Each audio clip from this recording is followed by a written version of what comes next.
Yes. So this week we have the best ending to an arc in Dragon Ball. Yeah. And for me, it has got to be the ending to the Cell Saga. Of course. I knew It's you were got going to to pick be. that. I knew it. Yeah. Yeah. I mean, it was obvious. You have spoke about it so much on this podcast. I know how much you love the Cell arc and everything that happens, especially at the end of the arc. So Yeah. I knew you were going to pick it. So I didn't even look at it. I was just like, okay, I've got to think of something else.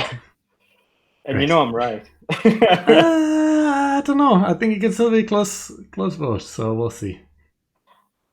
It's just, I think a lot of people can just, it's when it's an emotional shift. It's a strong emotional shift in the show for me. Hmm. I think there are a lot of cool moments. There are a lot of interesting moments. There are a lot of impactful moments in Dragon Ball, Mhm. and a lot of them do happen at the end of the arcs. However, for me, it's a powerful moment. The end of the Cell arc. It's a huge change in Gohan. There's meaning behind it. Hmm. I find that Gohan changes a lot as a character. It's something that's been building for a long time.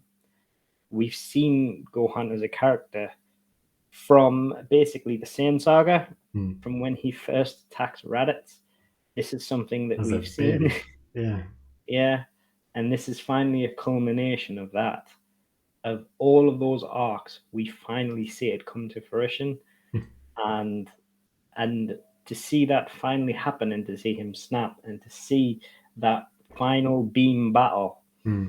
and to see him truly struggling, and you see him and he's starting to doubt himself and he's starting to really struggle, and then you have Vegeta throw that blast just enough to He gets the distract assist. Cell. In off the Yeah, post. Back in the yeah. net. Just to get that, and then you have this small speech from Goku, and then you just hear the "Do it now," and and then they just scream and the power through, The and slow just motion walk. Oof. yeah, that shot is, in my opinion, one of the best shots in the entirety of Dragon Ball. Yeah. As you just see the flashing, which is dangerous to watch for some people. Yeah. Seizure warning. But just the walking through is just, it's one of the shots I'll never forget in Dragon Ball, is Mm. just walking through, Cell disintegrating, and it's just such a brilliant shot. Mm. And it's just, when I think of Dragon Ball, that is one of the moments that I will never forget. Mm. And it's what solidified Gohan as one of my favorite characters in Dragon Ball.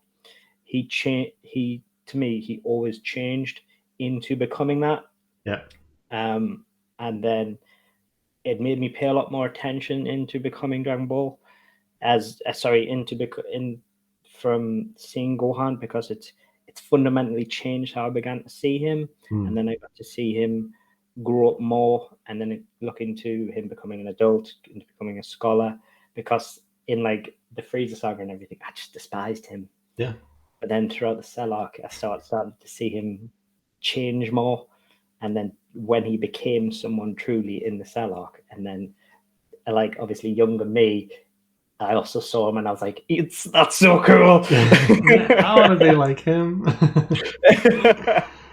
But that final shot as well, it's one of the best shots. And I just thought the ending, it was just brilliant. Mm. And I just think it's truly impactful. There's emotion behind it. It just felt like a true resolution.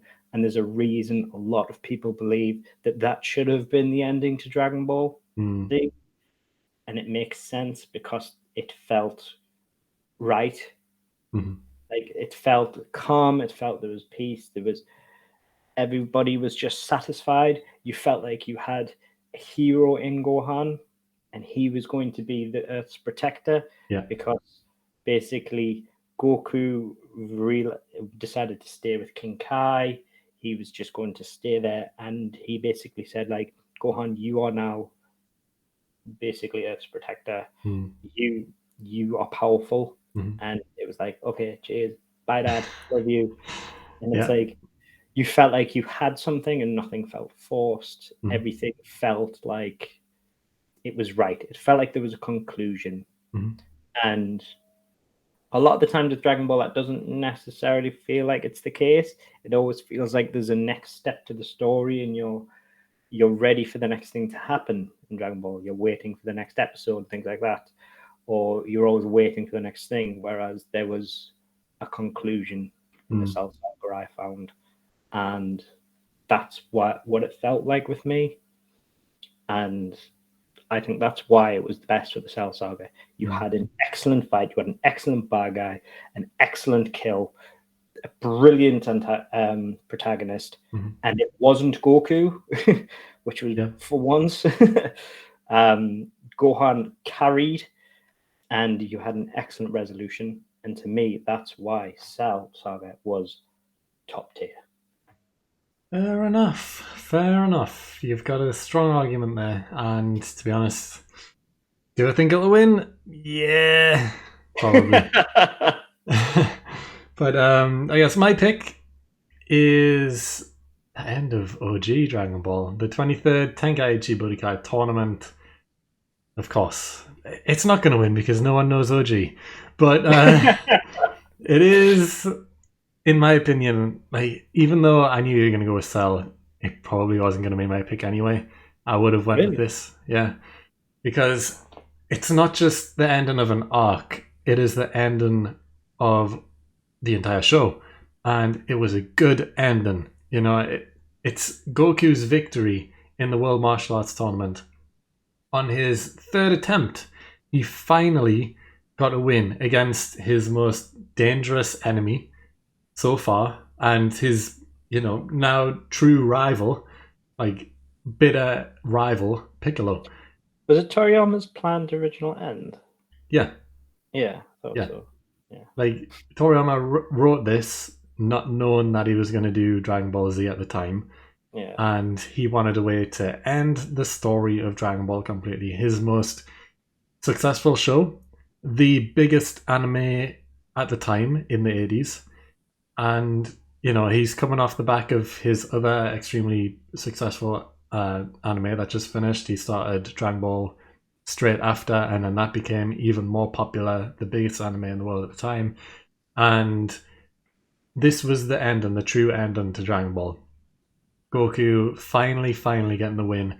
It is such long-term storytelling, which they don't do in Dragon Ball anymore, because they go arc by arc, everything's resolved by the end, and that's it. They move on, next arc, we're starting fresh. The characters are all slightly stronger now, there's a new villain, let's go. But in OG Dragon Ball, the pacing was completely different, where yes, Goku grew stronger arc by arc, but enemies stayed around, villains stayed around. There was no specific ending, I guess, throughout any arc. Like, yes, we had the World Martial Arts tournaments, which were usually the end of arcs, but also Goku didn't win. He lost, and Tien won, and he was an enemy who, he won the tournament, and it's like, oh, Goku lost, and Tien's still around. Okay, well, what's going to happen next? And then you see the change from Tien changing hearts and all that stuff, become one of the gang, that type of thing. And yeah, finally, Goku gets the win, third time trying. Piccolo is still alive, but he's been reincarnated. And the entire arc itself is fantastic. All of the fights within the tournament are great. And yeah, it defines early Dragon Ball. The fighting style, the animation, the fact that they're more focused on martial arts instead of beam struggles at this point in the show as well, which is great to see. And yeah, it's just, I know how good Z is. Yeah, like everyone knows how good Z is. Everyone loves Z, which is one of the reasons why people don't go back to look at OG, because they're just like, well, Z is probably better. But it is different pacing, I understand that, but this ending is just the perfect ending. It was a good farewell to Goku. If the show did wrap up there and Dragon Ball Z was never created, this was the perfect farewell. They bring back Chi-Chi, Goku gets married, the characters are still alive, Goku's happy, and that's how the show ends. And it's like it gives possibility that yeah, Piccolo is still around. There could be something that happens with him in the future. But apart from that, there's no expectation for anything. That could be it. Goku finally gets the big win and he gets married and they all go off into the sunset. There was no expectation to visit new universes. There was no expectation for all these aliens to become part of the show. It was just there was one open end where Piccolo was still alive, and it's like, oh, there's potential that maybe Piccolo could come back. But there was no other like, oh, but they haven't answered this. They haven't answered this. They haven't answered this. It was just that's it. Goku's got married. He won into the sunset. Perfect ending in my Literal off into the sunset. Yeah. yeah. It was the perfect ending, in my opinion, because even with Z, the ending of Z, with Oob, and everything that happens there was so many questions, so many things of, well, what about this? What about this? What about this? And it didn't feel like an ending to a show. It felt like, yeah, maybe the ending to an arc where they're going to continue, but it didn't feel like the ending. It felt like, well, what happens next? But with OG, it was like, yes, I'm satisfied. Yeah, it would be nice to see more of the story, but this makes sense as an ending. There was no what about, what about, what about. It was just, I understand. And I'm happy with it. The Oob thing, it was kind of like, okay, but can you come back now? Yeah. So stupid, but yeah, anyway. Yeah, it was the perfect arc ending for me. I mean, I don't know if I feel like I'm kind of cheating because it was the ending of a show as well. But yeah. No, it's Dragon Ball. Yeah. But yeah, the ending to the arc and the ending to OG in general, it was perfect ending to me. The best arc ender of any arc, including the Cell Saga. So, but that's just my opinion. But I'm not going to win anyway. But those are the two picks for this week's Hall of Fame, and you guys have the chance to vote to see which one enters the Hall of Fame in the next episode. So we have our social media links down below. You can see them right there. Go click on it and go vote in the polls, and we will find out next week which one enters the Hall of Fame. But for now, let's move on to the hot take. Let's go.